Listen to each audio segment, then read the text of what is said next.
Meanwhile, this one is not available to stream anywhere, so I ended up spending 4 United States currency units to rent this from Amazon. Yes. And I will say that I got my money's worth off of Streets of Fire. Yeah.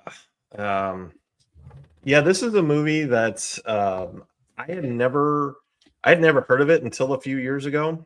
Um, I remember like seeing some YouTube channels talking about it, and I'm like, forgotten '80s classic, or cult classic from the '80s. I'm like, what is this? Um, and so I went and watched it myself. I think I can't remember if I rented it the first time like I did this time, or if it may have been streaming somewhere. I can't remember, but yeah, this is certainly a more obscure movie, but I would say a pleasant surprise if you haven't seen it. Um, it's it's kind of hard to explain now that I think about it. Yeah, Um, the movies that it's the most like are The Warriors and what was the other one I was comparing it to last week when we watched it? oh, let me scroll through our DMs here real quick. Uh, and Arcos says all I can think of is the old arcade game Streets of Rage. Actually, that's not a bad comparison. Um, Yeah, it it would not be impossible for it would not be impossible that Sega was inspired by this. There's one anecdote I heard from the early days of Sega where the developers there kept wanting to make a video game out of this movie called Samurai Cop. That the Americans at Sega kept having to explain that movie was only sort of popular in Japan. Everybody here hated it. yeah. It was a huge flop. What does katana mean? It means Japanese sword. um, the other movie you were thinking of was Roadhouse. Yeah, okay. So it has the same sort of weird, you just have to accept a couple of things, dreamlike quality of Roadhouse. Right. Yeah. Yeah. It's set in in an alternate world where you have this 1940s aesthetic, 1950s aesthetic with the clothes and the Art Deco, the cars, but you throw it and mix it up with 80s synthwave music. And the women's some of the women's clothing has shoulder pads. Right. Yeah. Uh, but but yeah, so the basic plot of the movie is you have a rock singer named Ellen Aim, who is played by a very young Diane Lane. I believe she was like 18 or 19 at the time. Um, and she's doing one of her performances, and but then she gets kidnapped by this motorcycle gang called the Bombers, and they're led by Willem Dafoe's character. What was it? Raven. And so then when this happens, a woman named Riva, who owns the diner, she sends a telegram to her brother Tom Cody, and the actor's name is Michael Pear, who the only other movie really that he did that anyone would know him from was Eddie and the Cruisers. He was Eddie. And actually, this movie was supposed to be his like big breakout role. Oh no. Yeah, yeah. In case anyone didn't know, this movie bombed when it came out because it came out in 1984, same weekend as Star Trek 3: The Search for Spock, and the week before Ghostbusters. So it just got completely buried. Yeah. I mean, society wasn't wrong for choosing Ghostbusters over this one, but it's still kind of a shame. Yeah, it is. Yeah.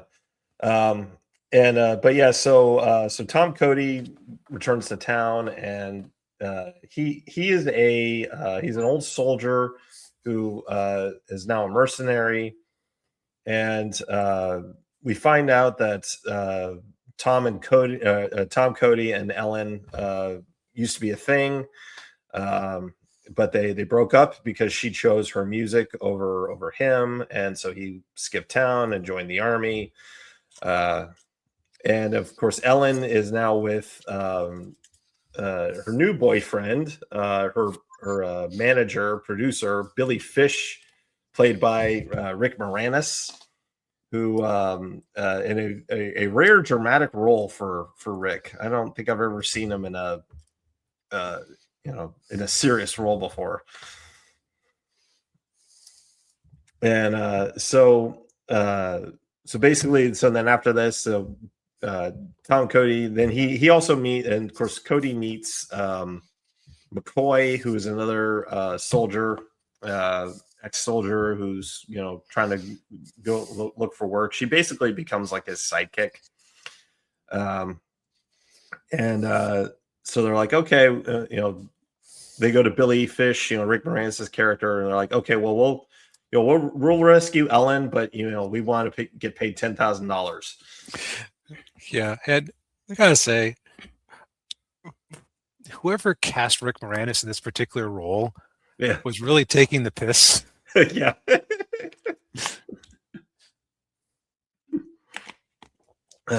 Yeah. Hard to believe him being a cynical, music producer, cynical, foul-mouthed music producer. Yeah, who's in Diane Lane, an 18-year-old Diane Lane is his girlfriend.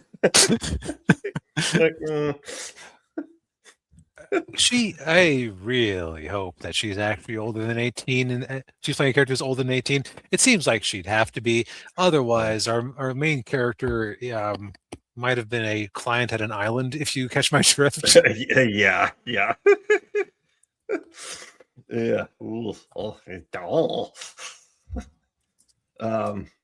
But yeah, so that's the crux of the movie.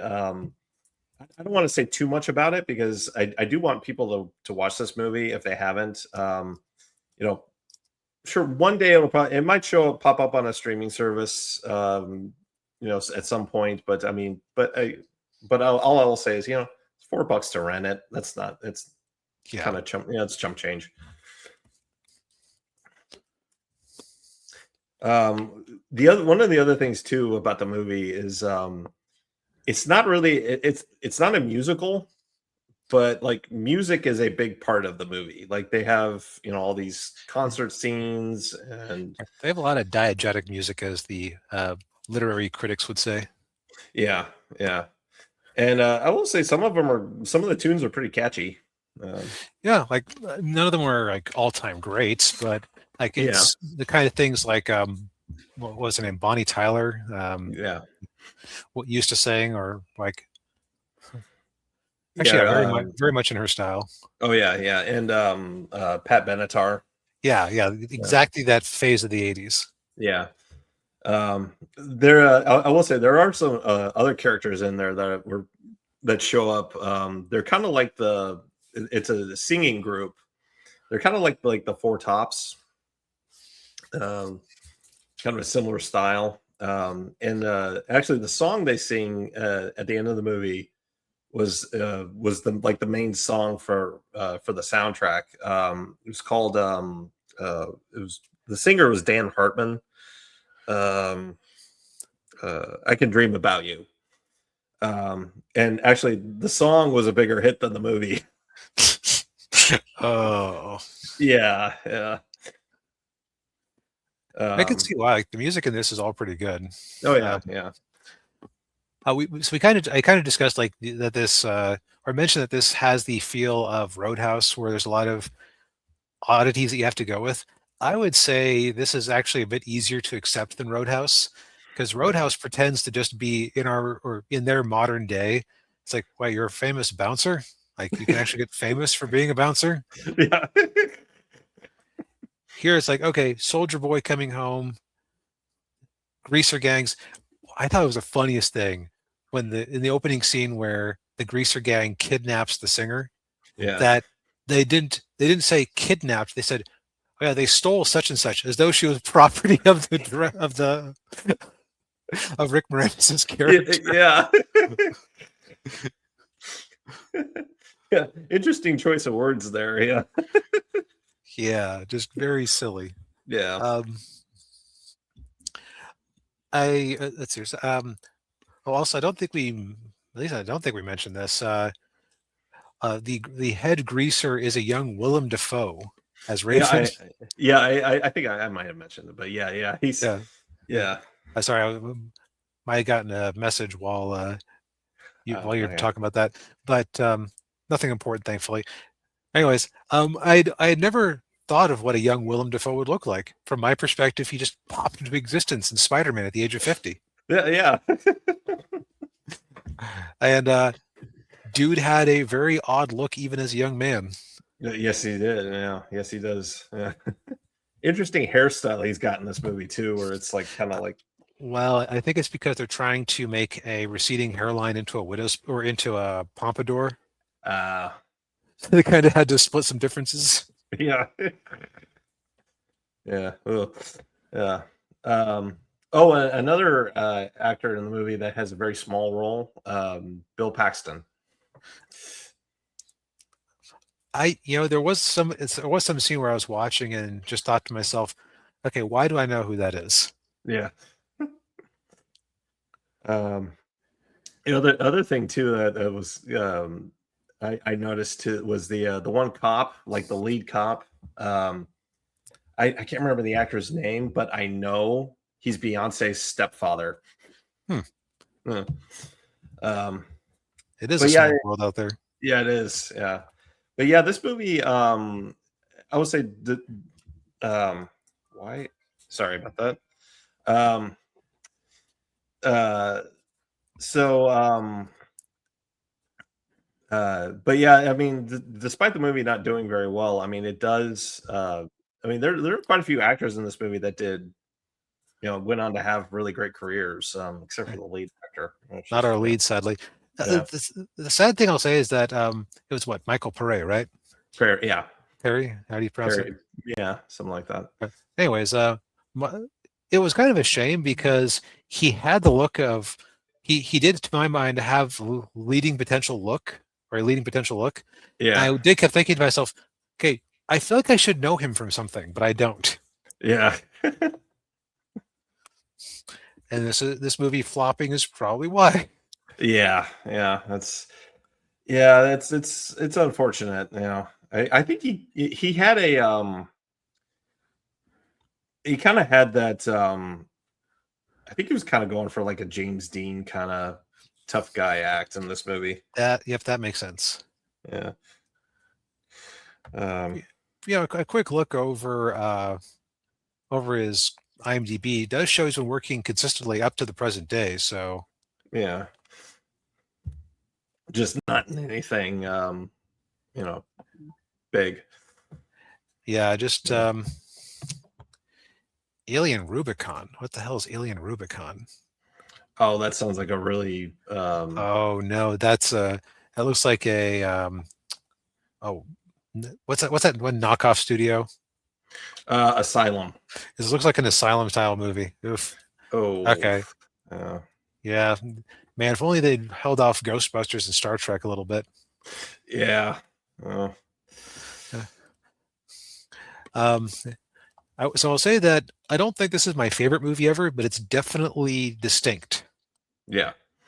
which you're not going to be dealing with realistic dialogue or naturalistic reactions to things.